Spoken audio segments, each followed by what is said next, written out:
Aloha mai kako. Welcome to tonight's episode of the Moana Nui podcast. Today's episode is entitled Pacific Island Storytellers.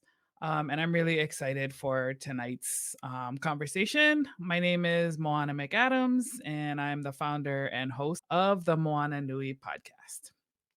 So tonight we have three wonderful guests, wonderful storytellers who leverage different modes and mediums to communicate and convey the stories and the magic of our Native Hawaiian and Pacific Islander cultures, peoples, traditions, places, all of the things that make us who we are. And so I'm honored to have them with us. Two of our guests have been with us before, and one is new to our podcast, but hopefully not new to you guys because he also has a wonderful YouTube channel that you all should be checking out, A Perez Voyages. And we're going to get to talk to him a little bit. So we'll start off with Anthony Perez. He is a traveling content creator. He's living his best life. He's living my best life. He is currently traveling throughout the Pacific Islands, throughout Oceania. But he left his job, left the average 9 to 5, living in South Carolina to travel the world. He originally spent 6 incredible months in Southern Europe and ended up becoming a traveling nomad. 8 years later, he's still exploring. At the time of this writing, it was 39 countries, but I think he's more than that now, based on what I've seen him do in over the last couple months. But his goal is to observe, listen, learn, and respectfully share all of the beautiful elements of the world, from the beautiful destinations to the beautiful culture immersion from the people who are indigenous to those places. So we want to welcome Anthony Perez to the show. Aloha. Alrighty, next we have Paki Perkins. He is a native Hawaiian from Kaneohe, Oahu. He is a children's book author along with his three keiki, which I really love that. Their first books was entitled Mahalo Ohana. Well, that was the name of the series, where they highlight the Hawaiian values of mahalo, aloha, and ohana. We talked about that a little bit in our Ohana series earlier this year in February. But he has so much great ike and mana'o. He really touched me in that episode. A lot of what we talked about still like resonates and is sitting in the back of my mind. So I'm happy to have him back so he can continue to share his stories with us tonight. So aloha Paki. Aloha. And then last but certainly not least, Kawika Hoke has been with us before. He is a filmmaker and marketing analyst, and he is the powerhouse behind the new Moku Moku TV series, which is awesome. It is Hawaii based, Hawaii produced. And his goal has always been to change the way indie films do business by challenging the norms that have maintained the status quo of Hollywood, which I love that. His goal is to educate and push indie filmmakers to keep ownership of their films, distribute and connect with their audience personally and on their own terms. And recently was added to Amazon Prime. So it is now accessible to everyone wherever you are for only $4.99 for the first season. So if you haven't already purchased it, please do. All of the support really helps them to gain the followership and the traction that they need to continue filming season 2. So I'm going to welcome Kavika to the show. Aloha, brother. Aloha.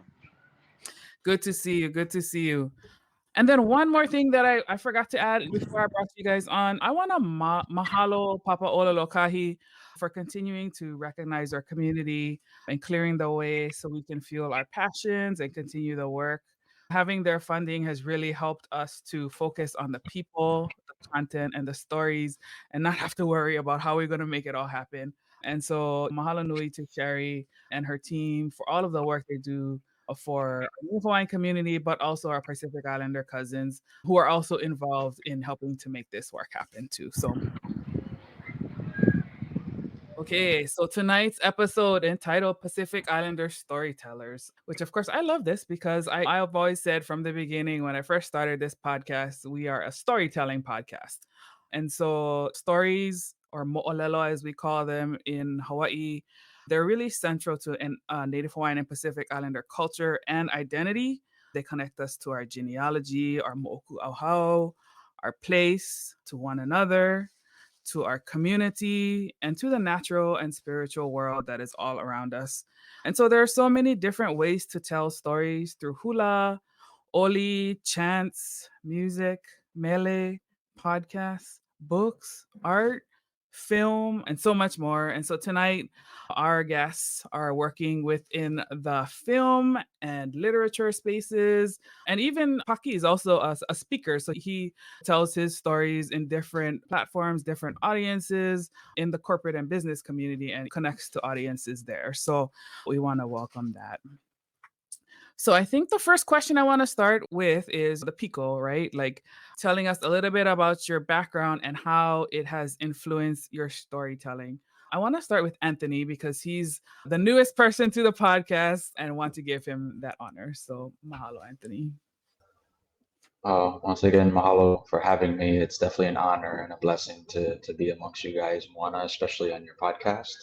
I've heard great things. So, where to start? So, as far as my background and how storytelling has blossomed into what it is, currently I call myself a cultural content creator based in storytelling. My journey into this is evolved in so many ways. I've always had an eye for capturing things, whether it's through photography and videography, but it all started in 2016 when I ventured out to Europe on a 6 month journey. I just had an iPhone 5S and an old GoPro, and I journeyed, learned all the ways of just being an innocent traveler. But as I journeyed on, especially in Greece, it was capturing the beauty, the beautiful hues of blue and whites in Greece, and also telling my story through Greece, through voiceover and in person narration. And when a time came to edit, I realized in some of the narration that I had a knack for storytelling. Now, I've tried different things. I've tried the influencer side of things. I tried the best speeches, best places to eat, blogging along the way. And the one thing I learned is that's not me. So it was timing in that journey, in that learning journey, that allowed me to really appreciate deeper things, which is where I am today. And it wasn't until a year spent in Aotearoa where, again, I tried the vlog thing. It wasn't really where my heart was at, where I refocused my attention into how I'd like to document, maybe taking a hint of vlogging, but bringing storytelling to the table. And that was in 2018 on my very first Pacific Island trip. I ventured to Tonga, to Fiji, to Tuvalu, Kiribati, Nauru, Marshall Islands, and eventually back to Hawaii, where I would spend 4 years. In that gap in time from 2018 to about last year, gave me the realization of where my passions lie. It was, of course, realizing storytelling. It was upping the ante with some film making aesthetics, some cinematic touch to what I was doing. It was being intentional in everything that I was doing, while also staying rooted as a passionate traveler, curious traveler. And aligned with that was the raw, genuine people of the Pacific that I was spending the time with.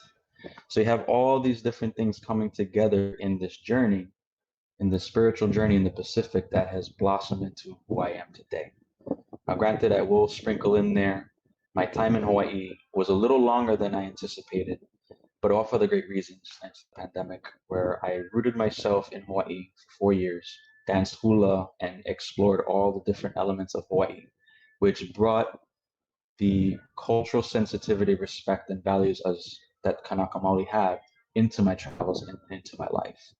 So to wrap up the answer to that question or to that story, here I am now in American Samoa on a Grand Pacific trip I titled One Ocean, One People that is taking curious voyaging, respectful voyaging, and filmmaking all in one. And storytelling has taken a whole new height. So, yeah. Wonderful. Yeah, every time you list off the places, I was like, I'm so jealous. One day. But I One day. love that you're doing this work because for us who cannot be there, it helps us to learn more about the people and the place and see it up close through the eyes of not just the typical tourist, like you said, like the whole, oh, the best places to eat. Like, of course, we want to eat, we want to do that. But when I travel, I want to be closer to the people who are from the place and see how they live and connect with them in that way, not just go to a hotel to go, this is the new destination or whatever. Like anybody can do that anywhere. What makes Yeah. this place special? Yeah. And so, Kavika, I know you can relate to this as a filmmaker yourself, not just with, but in your background and career in filmmaking and media. How about you? How does your background influence your storytelling? Well, being just like I always call myself a time capsule kid of the diaspora, just because like raised by grandparents on the road, always, and so it really just I'd always been connected to my past, but never like locked into the formal sense of tradition because it's a life you take on the road with you, so you love the pieces that you can that you're taught and you go along your way. And so I feel that especially with television and film, we get to enter that conversation of evolution versus tradition a lot more than some other arts do. Like you have a safe space in public speaking and storytelling, basic storytelling to a degree. Not saying that it's basic in that sense, but the second that you enter a sphere of just a little bit of commercialism gets in the way and you have to tie it up differently in order to get the whole world's attention. Like if you want to ride that hurricane and make the whole world pay attention to what your people mean for a minute, it's not that you have to make a compromise, but you have to code switch for 9 billion people to make them all receive it at once. So it's not that you're disregarding tradition to entertain people, but you're finding like what's that B or C average common ground that everybody matches on, and then we feed from there, and then we can go back to tradition after we've established how to break that barrier. Yeah, I find that to be true, especially now as I'm working on Disney IP with the Lilo and Stitch series.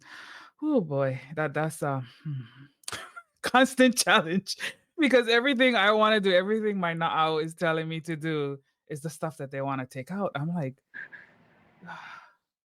And just Lilo. imagine in 20 years you can be like Christy Carlson Romano and be like post NDA we can have all the stories about like, so Moana, tell us all of the cool radical Kanaka things you wanted Lilo and Stitch to do, but they were like that might scare the snowflakes. It's funny that you say that because I was just talking to someone last night and they were like, you need to write an autobiography. Like put all the stories that like you wanted to tell, but you couldn't tell it the way you wanted to. Because there's people who's are gonna want to read that too. But I do find that to be true. So, Paki, I know with you in your work, both as a children's book author and as a speaker, you often have to find that common ground in those audiences and platforms that you navigate. How about you? How do you leverage your background and as a Kanaka to convey your storytelling and to influence those audiences? So I was born and raised in Kaneohe in the Moko of Kolaupoko on the island of Oahu. And my ancestors and my lineage is deeply rooted into these lands, right? And I'm Hawaiian, Chinese, Japanese, English, Irish, Portuguese, right? That's just who I am. I'm a Mat Chop Suey, right? But the Portuguese side is the part that has allowed me to speak in a way that connects because I'm Hawaiian, so everybody loves Hawaii. Everybody loves Hawaiians, but I'm Portuguese, and everybody just laughs at the Portuguese. So I feel like I got the best of both worlds because everybody is either in love with me or they're laughing at me, and either way, they just want to be close to me, right? So in my household, it was always like stories was everything for us, right? Everything from genealogy and ancestry to legends and stories about our Aumakua and Ohana to jokes from the Portuguese side, right? So this was always a part of who I was. And then as I got into adulthood and my profession, the interesting part is when I was in high school at Kamehameha, I was a DJ. I was a disc jockey. And that made me comfortable in front of the microphone. So I was able to take my ability to speak on a microphone and get the attention of the audience and weave in this ability to tell stories from the Portuguese side to be able to talk about the cultural aspects of who we are. And literally just earlier today, I was on a work webinar where I was presenting, and we had somebody from Department of Energy, from Idaho National Labs, talking about Native American work within renewable energy. That's the industry I'm in. And I get to speak about Native Hawaiians and our need for resilience in the Native world for energy, water, resiliency, all this stuff. So I just feel really blessed to be able to bring my work and my culture together in one. Yeah, that's beautiful. It's always nice when you can find that alignment in your work.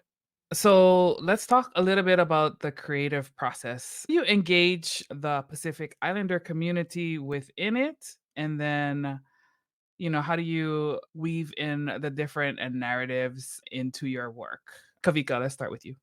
Well, I am the sky is falling militant Hawaiian, so I'm usually shaking everybody, going, guys, the apocalypse is here. But I can't do that all the time, so I tend to use comedy and science fiction as my release for that. And I feel that those are like the easiest ways to talk about our biggest problems. Like when you really see what like boots on the ground Hawaii is dealing with versus diaspora Hawaii, depending on which country they're in, like there's just so much to unpack that like we were doom scrolling in the coconut wireless before it included smartphones. So how like I've just found myself at a place of how can you inform as much as possible without like making them lose it, without making them, how did they still get some mana'o?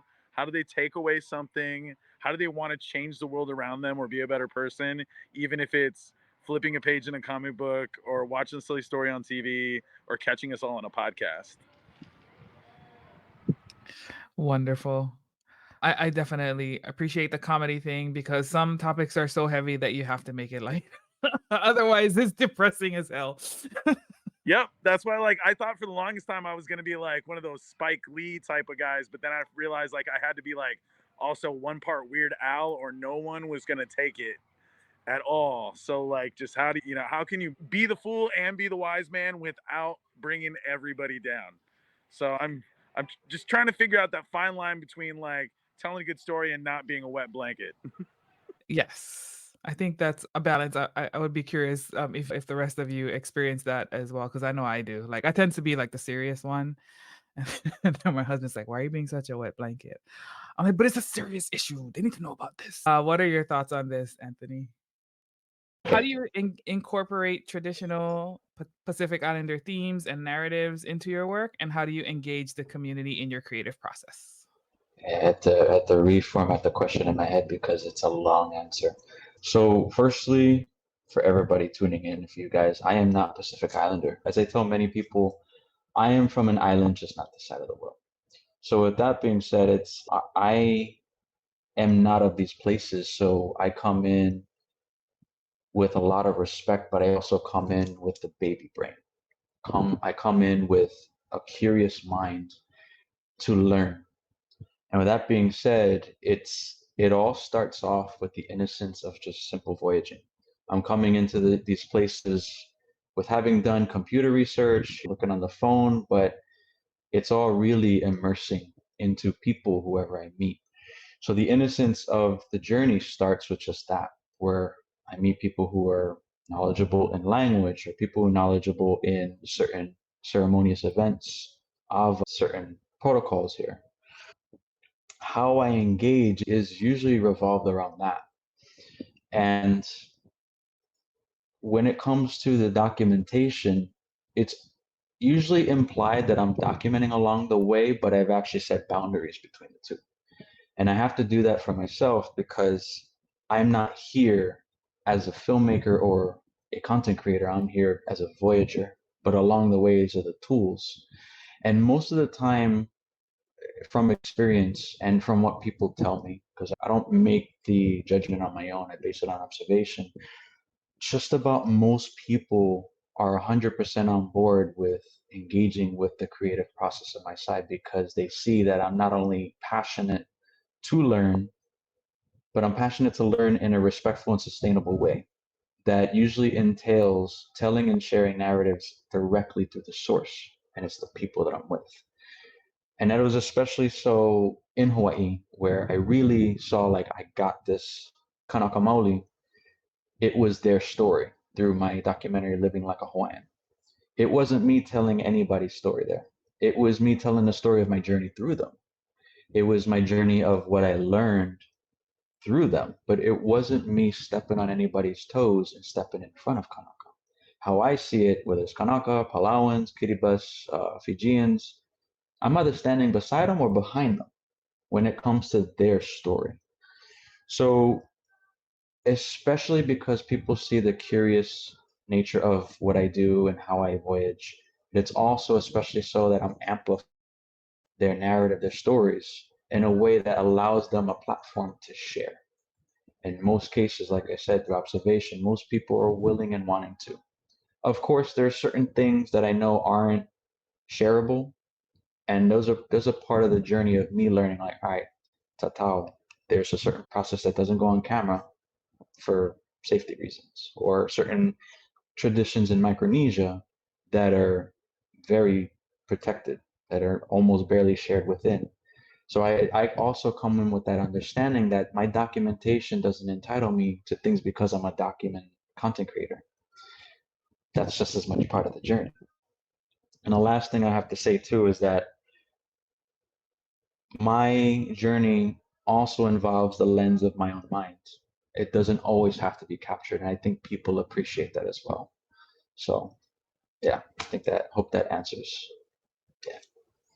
Yeah, no, it does. I love the way you approach your creation because a lot of other content creators, they are trying to tell the story of the people, but they just miss the mark.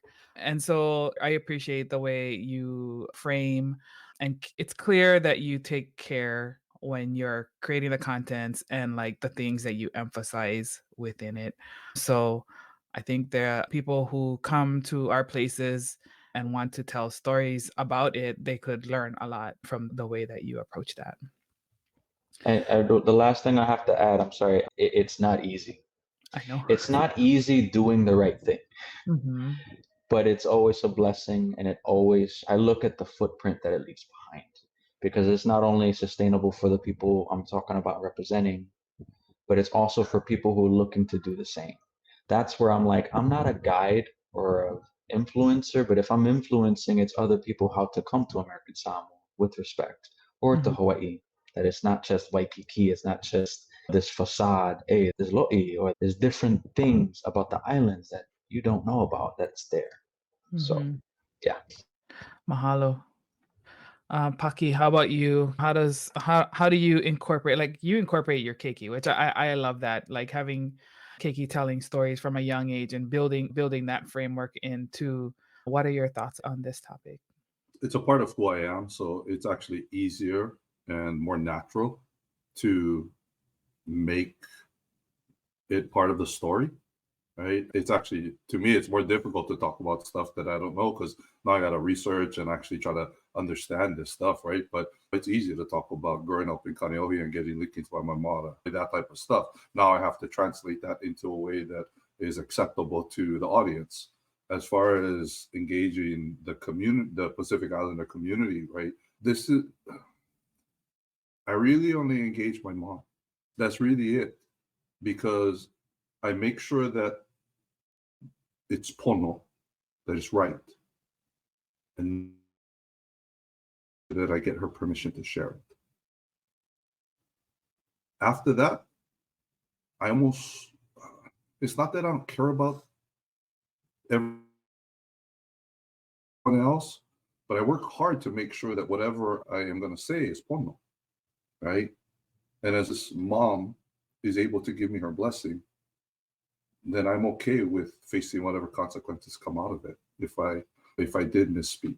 So it's not a huge community. It's a very small community, but it's also a very deliberate community that's looking for not just the betterment of me as a storyteller, but also the people that I could potentially impact. So I feel blessed to have that resource. Yeah, mahalo. You're not the first person to say that the main folks that we have to be in alignment with is our family, our ancestors, right? Because those are the ones that we answer to at the end of the day. And as long as it is pono and in alignment, then we should feel confident in the stories that we tell. Of course, there will be other people who have different views, but that's okay. That's their manao. You need to be confident in your manao. And that's what we, at the end of the day, I think all of us can feel confident with that as long as our heart is in the right place, and we feel like, yep, I know I'm gonna face whatever opposition, but I'm happy to defend it because this is our story, right? And nobody else can tell our story but us. So I really appreciate that. So with that said though, because it is Pacific Islanders are like a small part of a global community, like we're celebrating NHPI month, and the NHPI is actually a minority even within this particular group, right? Especially when we're looking at more broader platforms, right? Like I was reading, I think it was somebody's Instagram where they were highlighting some examples of where Pacific Islanders are erased even in this month. So I think it was like Netflix. They highlight a couple things, and I think the one that stuck out the most to me was Target because they carry Pacific Islander products like Papatui by The Rock and Jason Momoa's water calamari. I cannot remember it right now off the top of my head. It starts with M. But Manunalu. thank you, Mananalu. But the fact that they couldn't even highlight those in Pacific Islander month. Like these are celebrities with platforms, right? So like if even they cannot be highlighted and recognized by these brands, like there's work to do in this space. So in your particular work, it doesn't have to be to this level, but what opportunities and challenges have you faced bringing your work to a wider audience? And how has the reception of your work varied amongst different audiences? Paki, maybe I'll start with you on this one. I've been really fortunate because my public work that's coming out started with our first children's book with me and my keiki. And we're talking about Hawaiian values, right? We're talking about, our first book is Mahalo, talking about gratitude. Second book and third book is on aloha, love, ohana, family. It's really hard for anybody to have negative opinions about those types of conversations, right? Especially if the story is told, right? So I'm very fortunate that my story is very acceptable for whoever the audience is. And it's actually been a lot of wonderful opportunities. I wrote this specifically to make sure I taught my children Hawaiian values, right? And I didn't expect it to be able to be out there in public, but now we're putting it in a position where we've got really famous people like Steve Young saying, hey, could you talk about, I'm writing a book on the power of love. Could you tell me about aloha and how this works within love and this unconditional love? It was beautiful. So I'm grateful that I don't face the challenges yet. I know that it's potentially there, but whatever those challenges are, it just allows me to change my focus, to put it in a way that creates more opportunities. So again, my topics do not allow me to have as many challenges as probably some other topics. So all I can say is the opportunities have definitely continued to open up more and more for myself. I love that for you because those topics and the way, especially the way our community approaches it, it is a very universal thing that people can relate to and resonate with. So I love that you have that success and that most audiences are receptive to that. Well, and I'm sorry to go off on this part right here. When I asked my children, because my children are co-authors, and I actually had my children, I literally said, here's your budget. You're going to start your own publishing company and publish this book and do all this stuff, right? And I asked them, I was like, are we publishing this book to make money or what? What's our goal? And my children specifically said, no, we don't care about making money. We want everybody to know mahalo hana, mahalo aloha ohana. So we talked about, like, I'm a business guy. So I'm like, okay, here, what's our business plan? What's our business model? And they said, once we finish all 3 of these books, mahalo aloha ohana, their goal is to get it onto. And I asked them, like, how are we going to get this in front of everybody? And this is what they said. We need to get these books on Hawaiian Airlines so that every person flying in and out of Hawaii will be able to have these books. And I was like, really? Why is that? They're like, Dad, come on. Everybody coming to Hawaii needs to learn the values of gratitude, love, and family. Can you imagine the type of tourists that we will have? They're no longer tourists, they're visitors that understand our culture and our values. They're like, Dad, this needs to be on every flight coming and going and every ABC store. She's like, my children are like, every grandma going to buy 20 books for their grandchildren when they go back. And I'm like, wow, for somebody that said you don't like money, this buggy is really thinking about the money. I was like, baby, you are my child, you know. But I say this because, again, I'm fortunate that our topic is something that is very endearing. And I think from there, we can continue to add on to that rather than just mahalo hana. We can expand into other Hawaiian values and ways that it could help people's lives. So sorry to add so much. I feel like that's something that's important for us all, right? To look at those challenges. How do you get these books onto every Hawaiian Airlines flight? It's a budget issue, but it's also opportunity for us to create better visitors to the islands. No, I love that. And the clarity of that goal is amazing. Like knowing what your end goal is really important. So I'm glad you asked them that question. Like, what is the purpose? Because the same thing for me too. Like, obviously you need money to keep it sustainable. But like for me, my end goal is to put these books into the schools. And that's so that our keiki have these resources and have accessibility to the language piece of it, especially for a language that was almost totally eliminated. So I love that. Anthony, how about you? So my answer is going to be quite lengthy. So Kalamai, if it seems like a very stretchy kind of answer, I thought about it. I was like, does that really? But no, it actually all connects. The answer to challenges and regards to a wider audience is my biggest challenge currently is honestly funding. I am currently self-funded and donation-based. I've been trying to seek sponsors. I've applied to many grants for what I do, and I've run through some issues.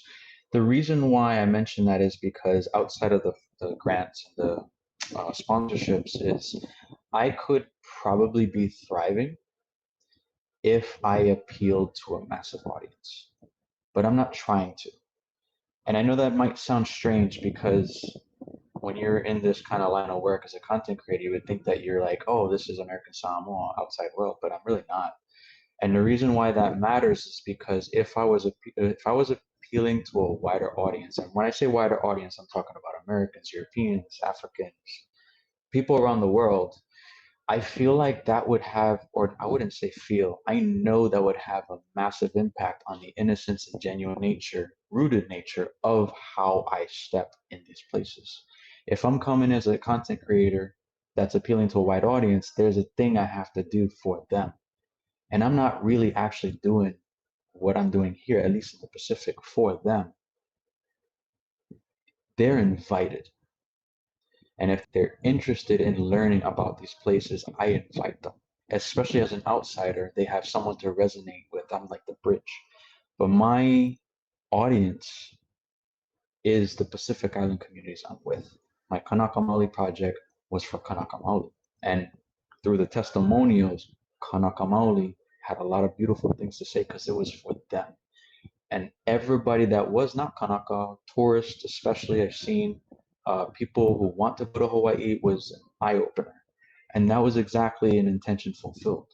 It's the same here in American Samoa. I'm working on a documentary that's slowly turning into one as it progresses. But it's for Samoans here, and it is for Samoans in these islands as a collective, which is it's a topic of conversation that can go both ways. But my projects are for the smaller audience, and it comes at the cost of exposure.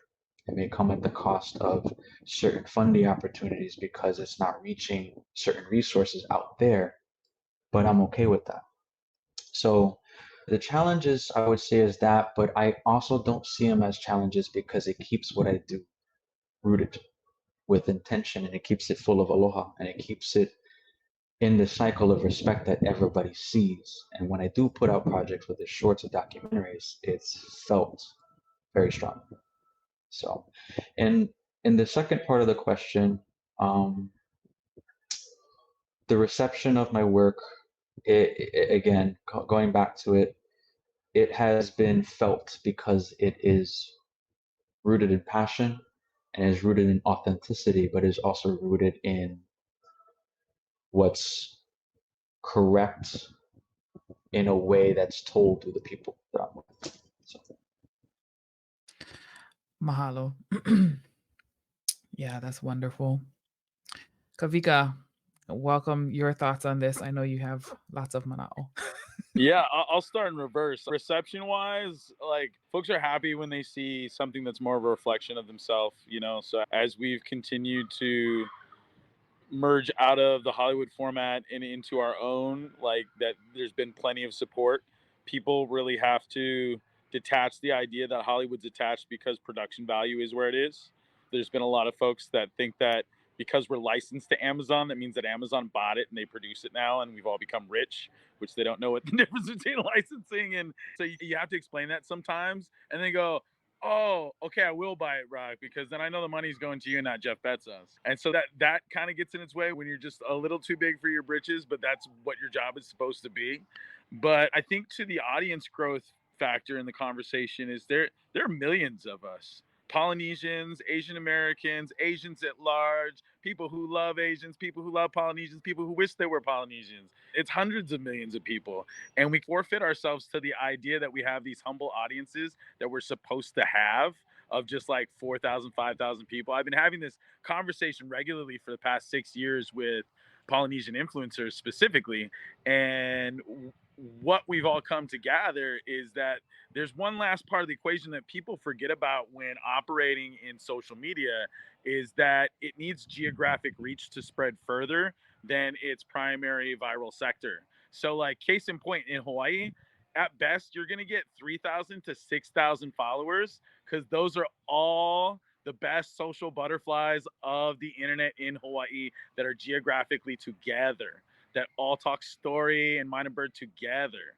And then what happens is the rest of us, we live in Poughkeepsie, Illinois. We live in Henderson, Nevada. We live in, and then when you separate a community, it makes it was such a funny thing to figure out when I was talking to another Hawaiian while I was in Santa Fe Springs last weekend. Our grandparents, our kapuna, would get on the phone at dark 30 in the morning after making coffee, and they call their sister, they call their uncle, they call their grandmother, they call East Coast, they call West Coast, they call across the date line, and by the time lunch is served and you're having your lunch with Tutu, she's like, oh, I went and talked to Shanette today, and she said, and the next thing you know, and you go down the list. But in this age of social media, we're disconnected by the algorithm because the algorithm not only says you have to define yourselves by these pop culture things, you're also defined by government status, how you vote, all these certain things that we throw aside as a Hawaiian culture because you stuck with who you stuck with on an island. You don't like it? Guess what? You get your uncle forever. Even when he's gone, he's going to haunt you one day. And so we don't connect with all of those people enough anymore. And I found that really the biggest thing to break us past that maneuver is getting that time to go out and find out where everybody is. That's why I'm looking forward to every ho'olauea I'm going to this summer and every small event. Like tomorrow I'm going to be in Chula Vista. A couple weeks I'll see Michelle them in Los Angeles. And I think it's really important for us in order to get out of that digital geofence that this biased algorithm has put on us, because it says, oh, you only get 4,000 Hawaiians who gonna like you. But it's like, bruh, okay, so since the 80s, we all left, we all got better jobs, we all went Vegas, everybody went sprout up like rabbits. So you're telling me there's only 4,000 Canucks left when we got 12 million on the West Coast? And then we got to be happy with it while also fighting against an algorithm that's being bought and sold around us with data that doesn't incorporate us. How long until Olelo was included in an iPhone? that's really the only reason why I know my dates, how to tell the time, and how like I'm so detached from my culture because of these simple things that just aren't instituted for us. And so I think if we put the time in to make sure they're there for each other, they connect us correctly, and we hold each other's hands every once in a while instead of just asking for a like or a follow. Yeah, no, I think that's true. I think in this modern day, social media, all this stuff with the algorithms, I think we forget about the power of the coconut wireless, right? Like that's how our community has stayed connected and we maintain those strong relationships is with the coconut wireless. But now everybody like, oh, text me or I do that too. I'm guilty, right? Like just text me.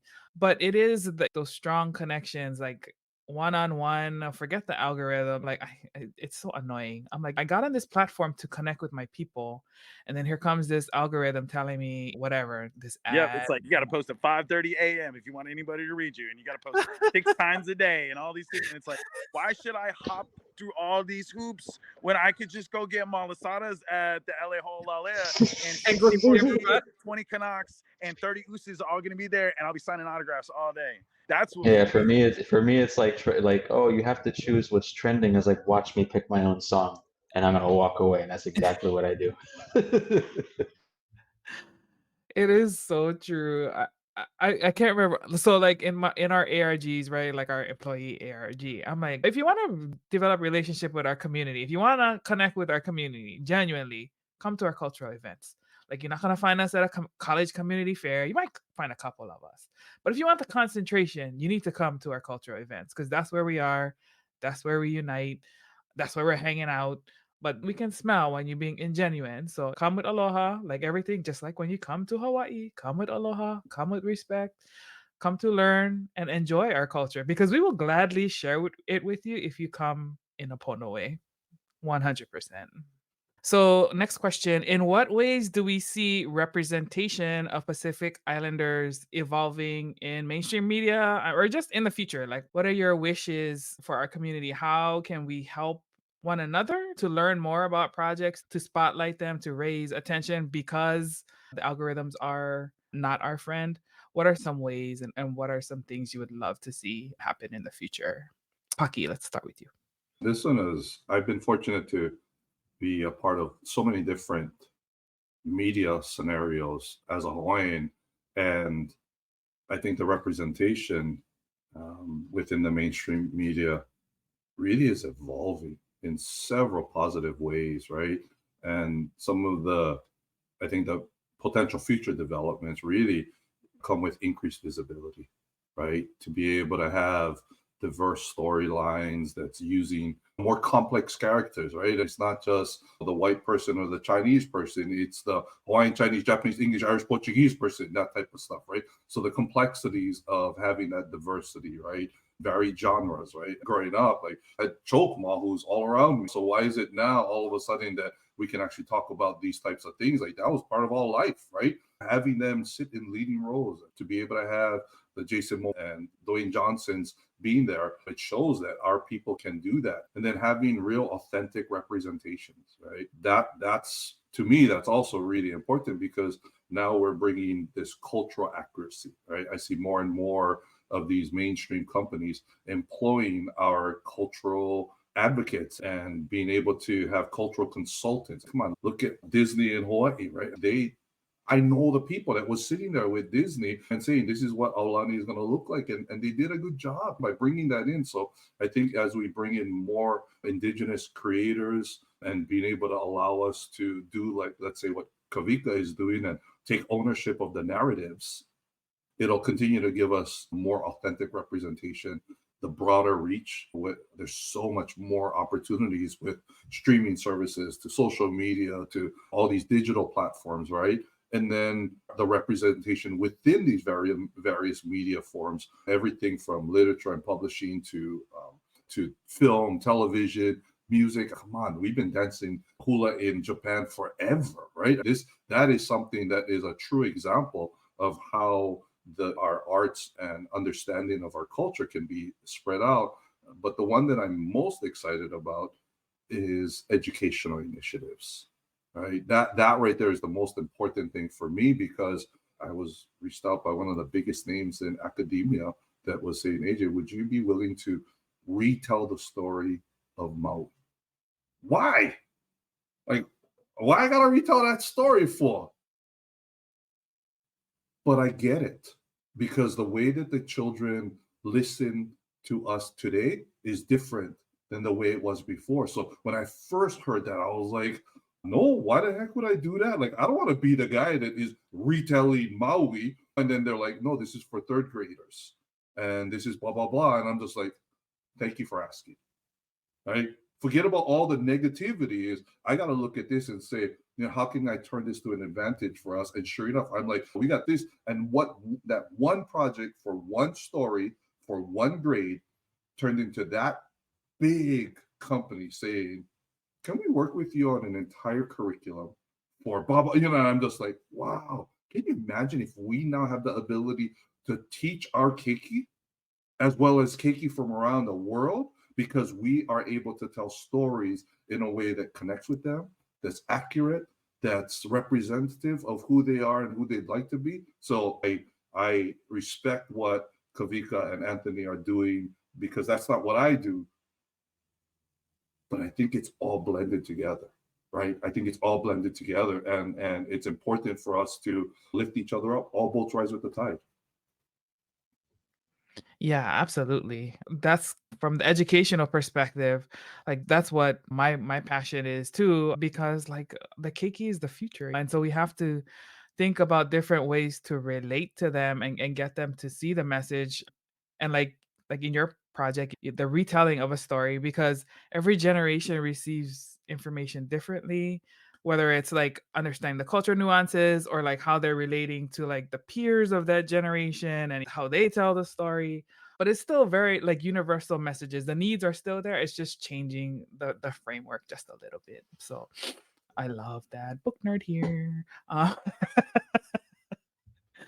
So Anthony, what are your thoughts on this one? Where do you want this mainstream media, or even just the future of what you're doing? How can we inspire more future young documentary filmmakers and really encourage them to embrace their voice and do those projects and initiatives that they want? I love the initial question as well as the evolved question, and another long one, because it goes along with the intention of what I do. But talking about the representation of Pacific Islanders, look, I've only been in this side of the world for 7 years. I didn't know about half of the places up until coming to this side of the world. But in the time that I've been here, I have seen a massive evolution of awareness, not just in Pacific Island culture and people, but indigenous. And I am all for it. And I will have to say, I have my gripes about social media. We're talking about algorithms, we're talking about certain things. I think there's some dark sides of social media, but I will say there's a lot of light. And a lot of light has come. I'll add TikTok in there through the pandemic. It has really brought out the voices of people who have been misheard, misrepresented, or lack thereof for a long time. I've seen people Cree Nation. I've seen Kanaka Maoli, which is how I met so many people. I've seen a lot of Maori culture represented. I've seen a lot of indigenous Mexico culture represented. I've seen indigenous Siberia. So with that being said, for the Pacific, the beautiful thing is that I've not only seen people speak up and show who they are, but I've also, and it's rough to say that I've seen a lot of backlash or cultural appropriation, but I've noticed a lot of people pay attention to it. I notice a lot of people are careful and cautious and they question before they do, wearing a grass skirt or making generalizations about Hawaii in their eyes when they're like, oh, there's actually Hawaiians there. Or they don't like like just certain conversations are being had because the light is being shone on this side of the world. These are not just white sand beaches and nice weather islands. They're people that call these islands home. And that's part of what I document. That's part of what I respect and value and try to emanate in my storytelling. Part of the intention, too, is that this is a cycle. You got ancestors and you got future generations and you have the current. Part of my intention in what I do is cultivating what has existed for so many thousands of years, how it exists now, and how I can elevate it to the next generation, to the generation that are currently on these islands who are severely affected by westernization, colonization, the diminishing of local languages. And again, like what you said earlier, is bringing to light the importance of culture and retaining that, being grounded in that. I feel like that I've done very well to establish a platform that helps to bring that to life. So a lot of my intention is for different things, but it's primarily for the next generation. And so far, I've been blessed to say, from what I've been told, I've been doing it very well. And it makes me extremely happy and blessed. Appreciate all that you do, and I'm definitely one of those that are just huge mahalo for all that you do, and not just obviously Kanaka community, but all of our Pacific Islanders. Because I know for myself, like I definitely want to amplify our lesser known Pacific Islander communities, and so I love that you have, through your series, you're able to do that and contribute to a broader understanding for those people as well. Okay, Kawika, last person on this one. How do you see our future? Two big things: intellectual and digital sovereignty. Especially from the perspective of TV and film, Hollywood and corporate television and media is falling back to the TV model. It's all slinking away from what we know is the streaming method. And as an executive producer who's seen behind enough curtains, I can tell you my wild 30-year theory of like, keep it all for yourself, don't give in to Hollywood, it's all a scam, still is a scam, guys. So keep it all for yourself, because they'll only give you a nickel for your thoughts and try to make you okay with it. So the first thing is your heritage. It's also your kuleana to protect it like any other IP. So for those of us as artists who understand what that means, intellectual property, like in the modern age of business, we have to, it is our kuleana to protect the intellectual property that is our heritage and keep it free from control of the corporatocracy, of colonial mindset, of all these things that could turn it back into grass skirts and drug dealers on Hawaii 5-0.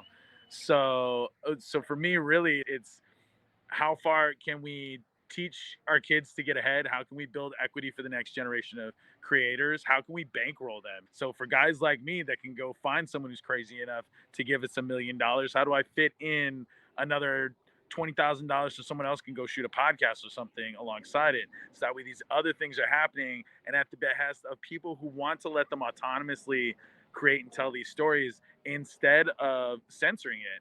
Because we still have to, even if we go to PBS can still censor you in this day and age. People don't understand that. I know 3 Kanaka documentaries that have been released in the past 25 years, and there are 2 different cuts. There is the Colonizer PBS cut, and then there is the What Went to Festival cut. Okay, and if you do enough digging, you'll find that throughout the rest of Hollywood history is every time is, oh, scale it back a bit, you might scare the white people a little bit. And it's like, sorry, sister, they scared us with a gun to our head and all these other things for 100 years, so you can deal with your imperfect feeling for 20 seconds while we sass you the business. And so that sovereignty really starts with asserting it's our stories, it's told on our terms, and we own them. And we should be proud of owning them instead of thinking, oh, I need Amazon Prime. I don't need Amazon Prime. Amazon doesn't pay me any better than Vimeo.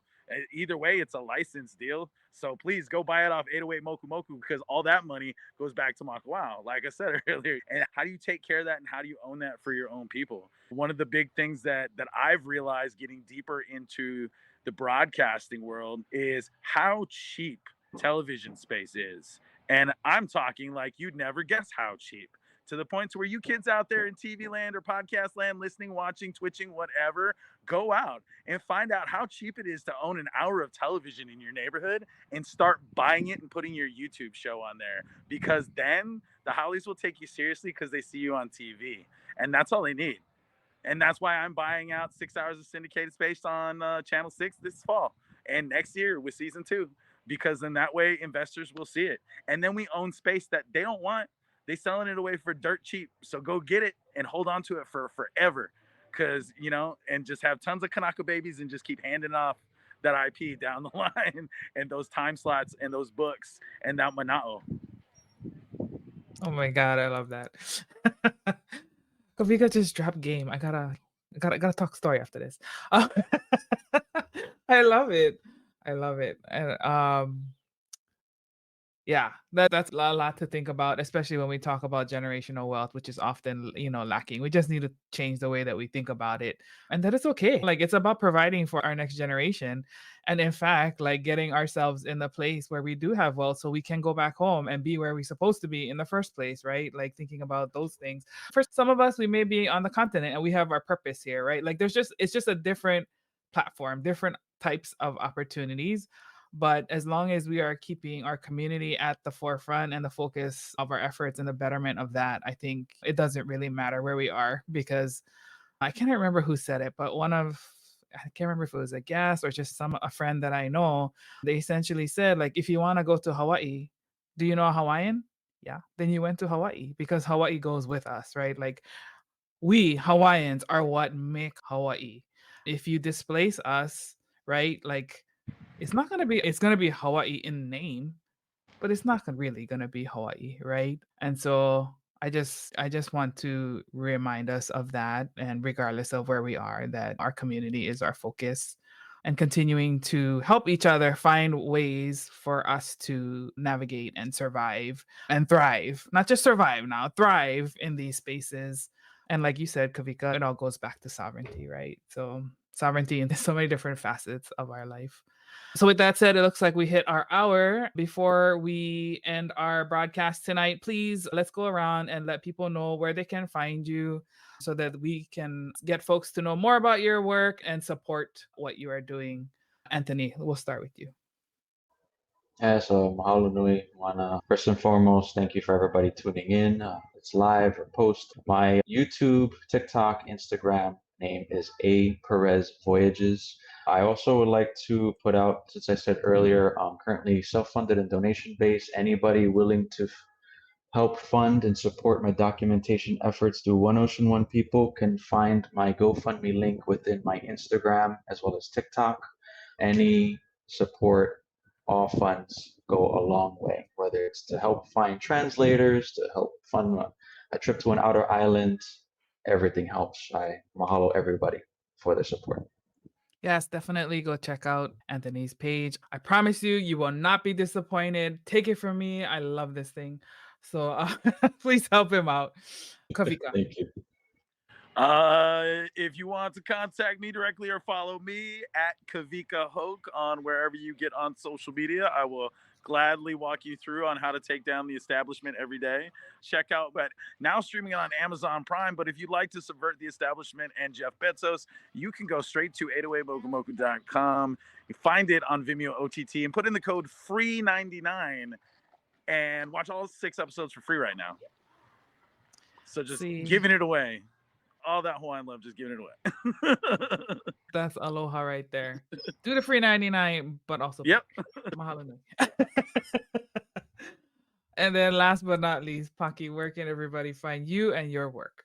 We have our book, Mahalo Does Not Mean Trash, on Amazon and all of the other cool places. So take a look at it and enjoy it. It's a fun read for all the keiki out there. Mahalo.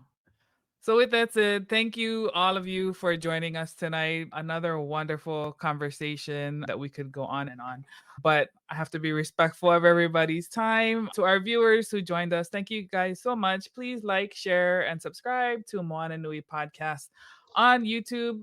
And thank you all for joining us. Until we see you all again, take care. Malama pono. Ahui ho. Aloha. We go.